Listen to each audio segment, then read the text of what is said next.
Hello Moto GP enthusiasts. Welcome back to ZNGP Today. The battle for the 2026 BMW M Award has become one of the most compelling subplots of the season. Marco Bezzecchi leads by a razor-thin margin over Marc Márquez, with Fabio Di Giannantonio lurking just behind. The prize, the brand new BMW M2 xDrive, is more than a car. It's a symbol of qualifying supremacy, a trophy that has grown in prestige year after year. Marquez, the undisputed king of one-lap speed, is stalking Bezzecchi, determined to extend his historic record of 8 BMW M Awards. Jorge Lorenzo delivered a measured, tactical read of the Hungarian Grand Prix, praising Marc Márquez's resilience, dissecting the first corner crash, and framing the emerging Acosta, Marquez rivalry as a generational duel. His take blends technical observation with strategic perspective. Circuit characteristics, tyre choices and racecraft shaped the weekend more than any single headline result. Luigi Dalligna hailed Balaton Park as a landmark weekend for Ducati and Marc Márquez, combining sporting success with symbolic milestones. Marquez's 100th World Championship victory, Ducati's 100th Moto GP win, and a dominant performance that underlined both rider craft and factory depth. For Ducati, the Hungarian round was not just about results on the track, but about reaffirming its place in MotoGP history during its centenary year. Don't forget to click subscribe button and the bell icon for MotoGP news update.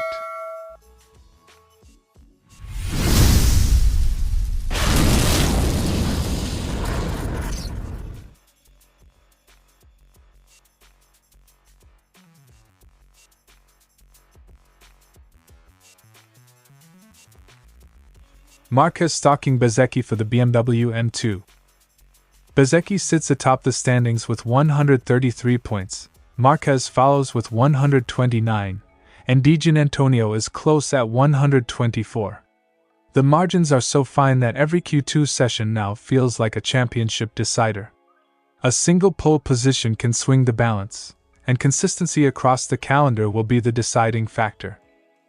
The BMW M Award is essentially a season-long sprint championship within MotoGP. Unlike the Sunday races, it rewards pure speed and precision under pressure, making qualifying sessions as dramatic as the main events. Marquez's 8 BMW M Awards between 2013 and 2021 are unmatched, a testament to his ability to deliver the perfect lap when it matters most. His qualifying craft, managing tire warm-up, exploiting grip windows, and committing fully to every braking point, remains the gold standard. Even when trailing in points, his presence forces rivals to raise their game. One-lap speed is a unique discipline. It demands absolute confidence, razor-sharp focus, and a willingness to ride on the edge. Marquez has built his legend on this skill, and his rivals know that any slip will be punished. Bezzecchi's lead is proof of Aprilia's progress and his own evolution as a rider. Once seen as inconsistent, he has become a qualifying specialist, stringing together strong Q2 performances that put him in contention for the award. His ability to deliver under pressure has made him a genuine threat to Marquez's reign. Bezzecchi's rise is symbolic. It shows the generational shift in MotoGP. If he can hold off Marquez, it would mark a passing of the torch in qualifying supremacy. The calendar will play a decisive role. Technical tracks with tight corners reward precision and setup, while high-speed circuits favor raw power and aerodynamic efficiency. Marquez has historically thrived at tracks with flowing left-handers, while Bezzecchi's Aprilia package shines on layouts that demand agility and balance. Di Giannantonio, meanwhile, has shown flashes of brilliance on mixed circuits.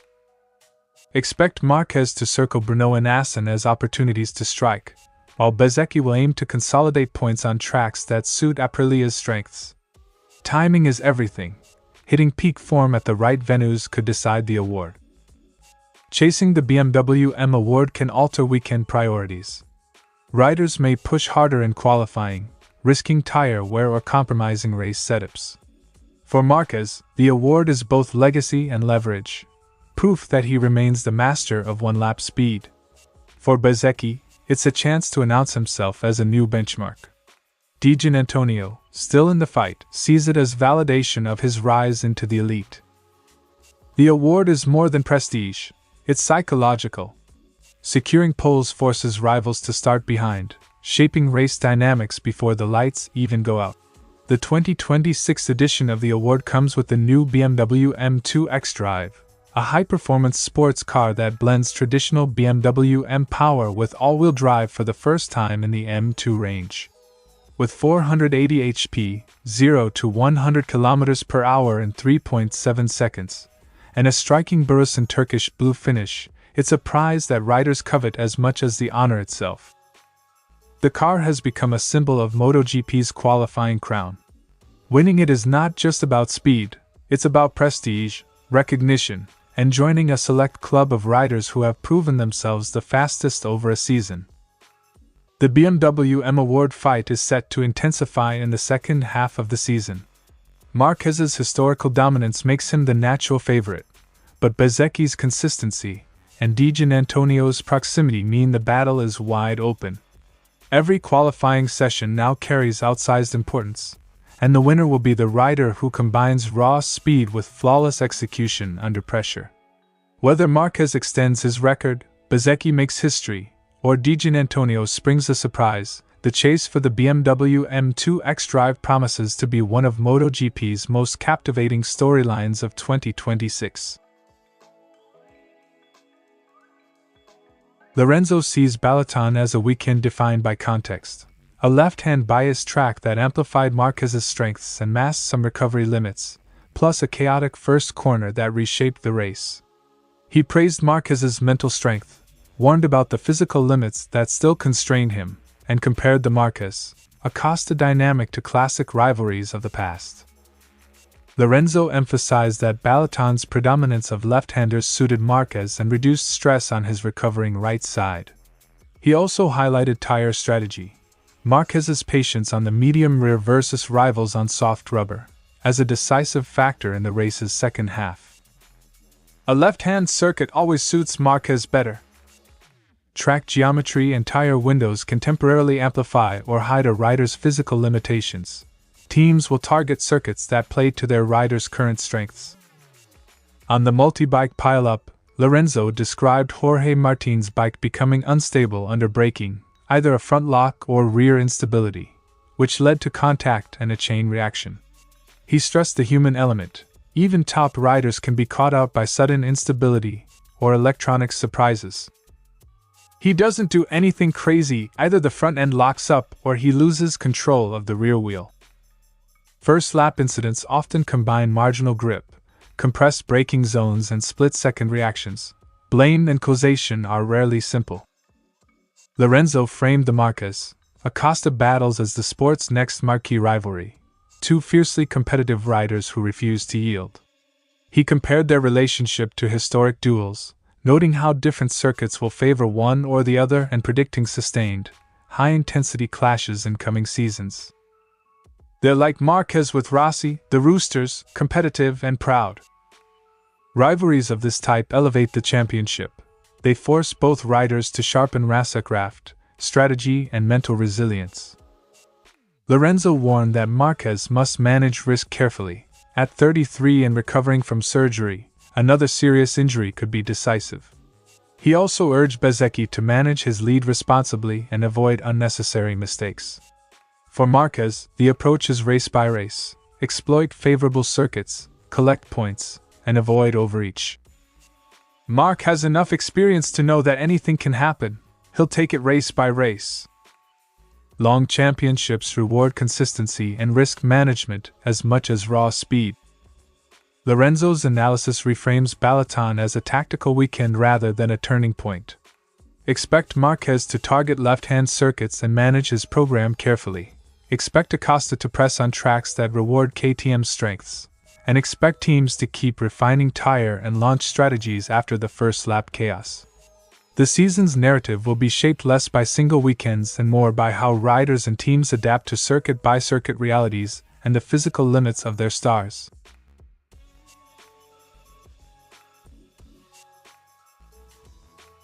Ducati enjoyed a near-perfect weekend. Marquez delivered pole, sprint and GP wins, while Bagnaia added a podium to extend his run of form. Doligna framed the result as confirmation that the team's development direction is correct and that Marquez's comeback is gathering momentum. Marc has reached his century. 100 Moto GP victories. Milestones amplified the sporting value of a weekend. This was both a performance statement and a morale boost across Borgo Panigale, reminding the paddock that Ducati remains the benchmark when its package and riders align. Even Ducati's leadership admitted the scale of Marquez's dominance exceeded expectations given his recent recovery from surgery. Doligna emphasized the rider's flawless execution across sessions and races, noting pole, track records and race management as evidence of exceptional form. Marquez dominated a perfect weekend with pole, sprint, and GP positions. When a rider returning from injury posts such comprehensive pace, it validates both medical progress and the team's cautious race planning. It also reinforces Marquez's reputation for extracting maximum performance when conditions suit him, a hallmark of his career. Doligna highlighted Marquez's tactical intelligence, measured early pace, patience with the medium rear tire, then decisive attacks as rivals struggled with degradation. His duel with Acosta showcased not just speed but maturity, waiting for the right moment rather than forcing the issue. Smart tire management and race timing often trump raw speed over a full Grand Prix. Marquez's ability to adapt his aggression to tire behavior is what turned a pole into a controlled victory, and it reflects Ducati's growing mastery of race-long strategy. The general manager praised Bagnaia's podium as a sign of momentum, noting that even on a track he dislikes, the reigning champion managed to secure third. He singled out Iker Lecuona's impressive 7th place on a bike he had never ridden before, and commended Fabio Di Giannantonio's spirited recovery to points after being caught in the first corner incident. A special round of applause goes to Lecuona. He finished a well-deserved 7th place. Results from substitute riders and comeback drives reflect a healthy factory program and strong engineering support. Ducati's depth ensures that even when chaos strikes, multiple riders can salvage points and maintain momentum in the championship. While celebrating the weekend, Doligna kept perspective. Balaton's outcome was influenced by the opening lap crash that eliminated several rivals, and by circuit characteristics that favored Marquez. He stressed that the focus remains on steady development and protecting rider fitness as the season unfolds. Milestone weekends energize a team, but sustainable championship bids require consistent performance across diverse circuits and careful management of rider workload. Ducati knows that one dominant weekend does not guarantee long-term supremacy. Doligna's summary framed Balaton as both a historic celebration and a practical checkpoint. Ducati proved pace and depth. Marquez showed he can still dominate in the right conditions, and the factory's broader program, from Bagnaia's resilience to Lecuona's adaptability, looks robust.